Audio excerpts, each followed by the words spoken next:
What would I do if what I love to do wouldn't pay the bills? I'm Nate, the FitFutureMD. I upload every Monday, Wednesday, Friday. Make sure you pick up that free health and nutrition guide in the description below. So, say you love to fish, right? That's like all you live for is to get up in the morning and go fish. But you don't have a boat, or you can't afford a boat, it costs money to enter these tournaments, whatever. You don't have any sponsorships, whatever. Fishing is just an example. It could be I'm a painter, I'm a writer, whatever, right? What I love to do, I can't pay the bills with, right? So number one, I'm gonna assess my skills, right? And I'm gonna use the skills that I have to try to go into what I call a financial freedom mindset, right? So I want to make it where what I do has nothing to do with whether I eat or not, right? What I love to do has nothing to do with, because if it's not going to pay the bills, then I can't starve just to do what I love, right? The first thing I'm gonna do is I'm gonna assess my skills, and I'm gonna figure out what's the highest paying job that I can do with the skills that I have, right? And if I don't have the skill for the highest paying job in my area, then I'm gonna go get that skill, right? So for instance, I have a degree in chemistry, right? So what I actually love to do is I love to just help people for free, right? I don't charge anything. Like, you got a health problem, you got a money problem, you got a social issue problem. Like, I live to help people with that kind of stuff. Like, oh, you can't figure out how to market on Instagram. Like, oh, I'll come help you for free. Like, but that's not going to pay my bills, right? Like, so what I've done is I've gone into what I call a financial freedom mindset, right? So I am a chemist. I'm really good at math, really good at science, right? So I got a job as a chemist, right? It's probably the highest paying job with the skills that I have that I could get, right? Maybe I could go run somebody's business or whatever, but I literally can go to work and I can leave that job at work. Like, that's kind of the key to me. Is there's jobs that pay high salaries, but you're bringing your job home with you. You're constantly on call.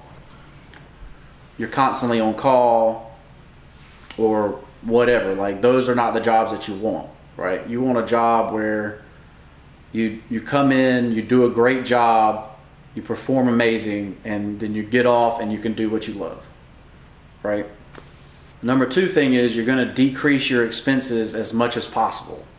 And there's a whole long list of ways to do this, whether you're eating less, going out to eat less, you're not buying Christmas gifts for your spouse, or we don't do birthday presents anymore for each other like we do. You actually make something, so you get and make it for each other, whatever. Like, you house hack, so you get roommates for your house. Like, so instead of paying $1,000 a month to live somewhere, you pay $400. Whatever, right? There's a long list of ways to decrease your expenses. You don't go to Starbucks, whatever, right?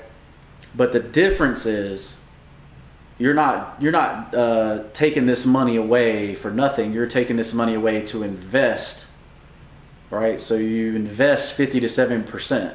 So say you're making $50K and say your bring home pay is $36,000, right? I'm gonna reduce my expenses down to $18,000, and I'm going to invest the other 18, right?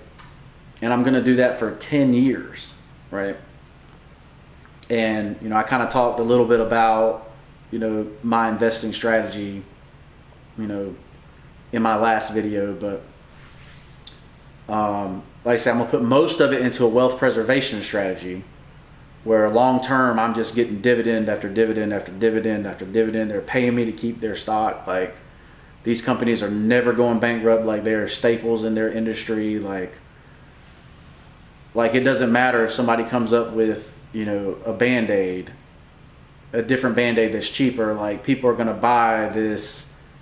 Doctors' offices are gonna buy Band-Aids with, you know, the Flintstones on there or whatever, right?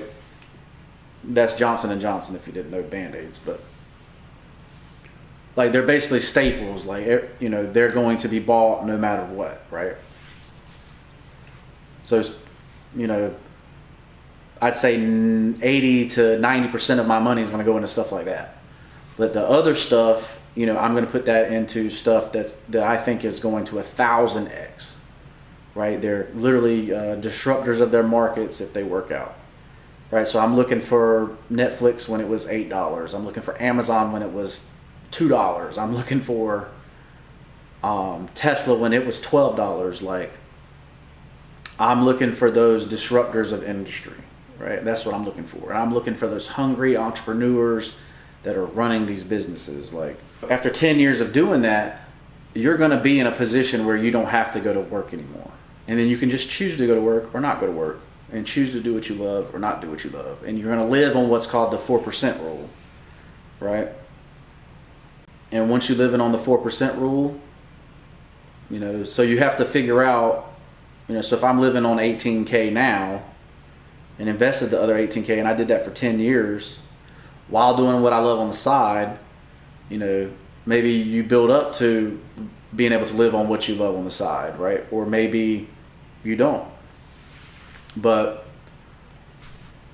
you know, maybe that's really something that you can never make money off. Like,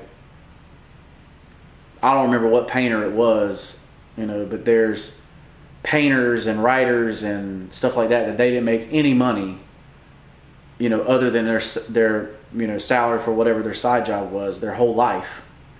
But they sat there and did what they loved and created these beautiful things that are now worth billions of dollars. Like, there is a way to do what you love. You figure out what salary you're really going to live on. If you're really going to live on $36,000, you know, then you go 36,000 times 25, and that'll give you whatever your financial freedom number is. And then you can take 4% of that out every year. Well, really what you would really do is you'd see what the market is. Like, this year the market lost money, right? Or your accounts. So this year most people's accounts lost money. So you may not take out that much money this year. You may leave it in there so it comes back up, right? So, but you would use what they call the 4% rule to figure out, well, how much can I live on while I'm fishing every day, or while, you know. But it really, especially if you're 18 years old, like, by the time you're 28 years old, you could literally be sitting there with $1 million stacked, and you able to go do whatever you want to do, right? And it's really not that hard to sacrifice that in your 20s. You're like, I mean, I was living on less than $5,000 a year, maybe $6,000 a year when I was in my 20s. From 18 to 27, 28 years old, I was living on $5,000 or $6,000 a year, right?